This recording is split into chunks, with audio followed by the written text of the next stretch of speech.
இறைவனையினுடைய திருவடியை சிக்கன பற்றி இந்த மண்ணில் நல்லது நடக்க வேண்டும், இந்த மண் உய்வுற வேண்டும், இந்த மண்ணில் புதிய புதிய நம்முடைய பாரம்பரியமும் பண்பாடும் தலைத்து ஓங்க வேண்டும் என்கின்ற ஒரு விண்ணப்பத்தை இறைவனிடத்தில் வைத்து இன்றைய அருள் நேரத்திற்குள் நாம் செல்கின்றோம். நிறைய பேர் எனக்கு எழுதி அனுப்புகிறாங்க, ஐயா இறை வழிபாட்டினுடைய பெருமை, நம்ம திருக்கோயிலுடைய வழிபாடு ஏன் எதற்கு எப்படி, பெரிய புராணம் ராமாயணம், நம்முடைய வள்ளலார் மகா பெரியவர் ரமணர் இது குறித்தெல்லாம் பேசக்கூடிய நீங்கள் இந்தியாவை ஒரு வலிமை மிக்க தேசமாக மாற்ற நினைத்த விவேகானந்தரை பற்றி பேசுங்கள், நாங்கள் இறை வழிபாடு எப்படி செய்யணும் என்பதையும் சொல்லுங்கள். இப்போ ரெண்டையும் சொல்லக்கூடிய நாள் இன்றைய நாள். இப்போ நிறைய பேர் என்ன நினைக்கிறோம், சுவாமிக்கு நிறைய அபிஷேகம் பண்ணி நிறைய நேவேத்தியம் வச்சு நிறைய பூவை கொண்டு பூஜைக்கணும்னு நினைக்கிறோம். அவசியம் இல்லை. கஷ்டப்பட்டு கடன்பட்டு செய்யணும்னு அவசியம் இல்லை, இஷ்டப்பட்டு. இப்போ நான் இப்படி சொல்கிறேன் பாருங்கள், சுத்தமாக குளிச்சுட்டு நம்ம டெய்லி சமையலுக்கு பயன்படுத்துகிற குக்கரில் வைக்கக்கூடிய சாத்துலேருந்து ஒரு பிடியை, குக்கர்லேருந்து வைக்கக்கூடிய சாத்தில் ஒரு பிடியை எடுத்து சுவாமிக்கு வச்சு நேவேத்தியம் பண்ணலாம் இல்லையா? இப்போ நமக்கெல்லாம் கோடை காலம், இப்போ நிறைய கிடைக்கிறது எது? மா பழா, அதுலேருந்து ஒரு பகுதியை எடுத்து வச்சு சுவாமிக்கு எடுத்து நேவேத்தியம் பண்ணலாம். அட, என்னால் 1000 பூ போட முடியாது சார். ஒற்றை தாமரையை எடுத்து இதழாக பிரித்து உதிக்கின்ற செங்கதிர் உச்சி திலகம் மதிக்கின்ற மாணிக்கம்னு போடலாம். தனம் தரும் கல்வி தரும் ஒரு நாளும் தளர்வரியா மனம் தரும்னு போடலாம். இல்லை, ஆண்டவனே என்ன, என் குடும்பத்தை, என் மண்ணை, என் மக்களை நல்லா வையின்னு சொல்லி சுவாமிக்கு தாமரையால் அர்ச்சனை பண்ணி ஆண்டவனுக்கு நன்றி சொல்லலாம். ஒத்த பூவாக இருக்கலாம், உள்ளன்போடு செய்யணும். இப்படி இதெல்லாம் சடங்குகளின் வழி. விவேகானந்தர் என்ன சொல்கிறார்? சடங்கும் வேண்டும், சம்பிரதாயமும் வேண்டும். இது இணைந்த ஒரு வலிமையான 100 இளைஞர்களைத்தா இந்த தேசத்தை புரட்டி காட்டுகின்றேன், 100 இளைஞர்களைத்தா இந்த தேசத்தை புரட்டி காட்டுகின்றேன் என்று பொது வாழ்வில் ஒழுக்கத்தை சொன்ன விவேகானந்தரை இன்று நாம் சிந்திக்கணும்.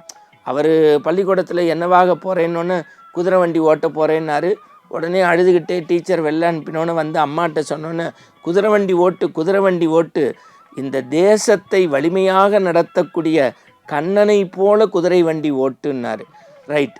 அடுத்து துறவு போகிறேன்னு கத்தி எடுத்துகிட்டு வான்னாரு. 3 தடவை எடுத்த போது அனுமதி கொடுக்காத அம்மா 4வது தடவை கொடுத்தாங்க. ஏன்?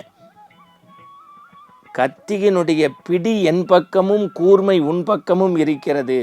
பொது வாழ்க்கையில் இன்பத்தை பிறருக்கு தந்து துன்பத்தை தனதாக்கக்கூடியவர்கள்தான் வேண்டும் என்பதை அன்னையை மதிக்கக்கூடிய மகனாக விவேகானந்தர் இருந்ததைப் போல பொது வாழ்க்கையில் இளைஞர்கள் இருக்க வேண்டும்.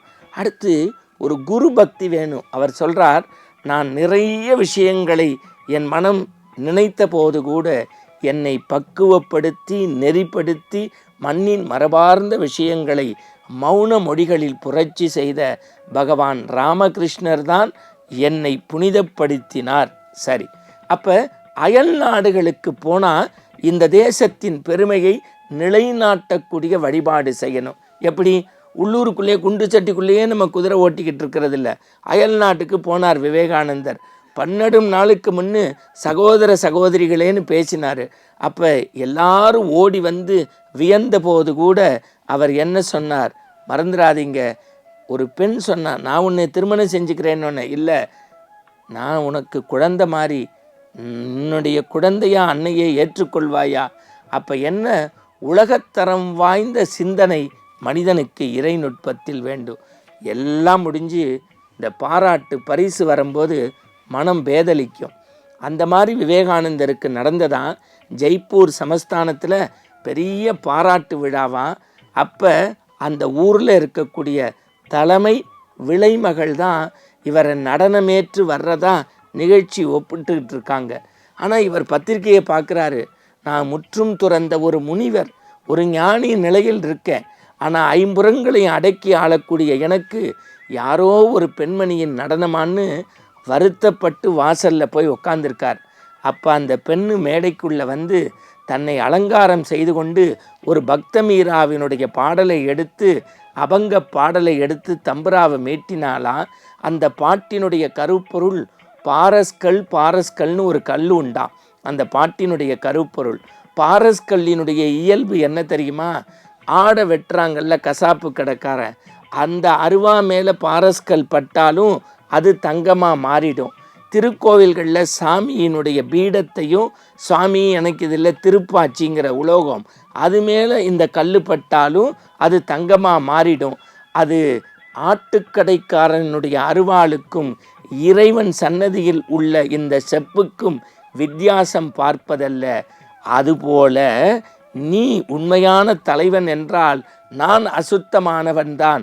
உன்னுடைய ஏற்றுக்கொள்ளக்கூடிய தன்மையால் என்னை புனிதப்படுத்த வேண்டாமா?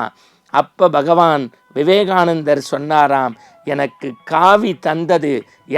காவி தந்தது ராமகிருஷ்ண பரமஹம்சர், ஞானம் தந்தது நீ அல்லவோ. பெண்மையை சக்தி வடிவமாக பார்க்க வேண்டும், பெண்மை வாழ்கவென்று கூத்திட வேண்டும் என்று விவேகானந்தர் சொன்னாராம். அப்போது நாம் இன்றைக்கு ஒரு உறுதிமொழியை எடுத்து கொள்ளுவோம். இந்த மண், இந்த மக்கள் நன்றாக இருக்க வேண்டும் என்று இறைவனை வழிபடக்கூடிய நாம் விவேகானந்தர் காட்டிய வழியில், ராமகிருஷ்ணர் சொன்ன நெறியில் இறைவனை ஆத்ம தூய்மையோடு வழிபட்டு நாம் மலரால் அர்ச்சனை செய்தால் புதிய பாரதம், புதிய தமிழகம் எழுச்சியோடு ஆன்மீக நெறியில் நடக்கும் என்பதையே நிறைவாக சொல்கின்றேன். எப்படி இறைவனை வழிபடுகின்றோம் என்பதல்ல பொருள், எந்த மனத்தோடு வழிபடுகின்றோம் என்பதையே நல்ல தீர்வாக நமக்கு திரும்பி தரும் என்கின்ற நம்பிக்கையோடு மீண்டும் நாளை சந்திப்போம். வணக்கம்.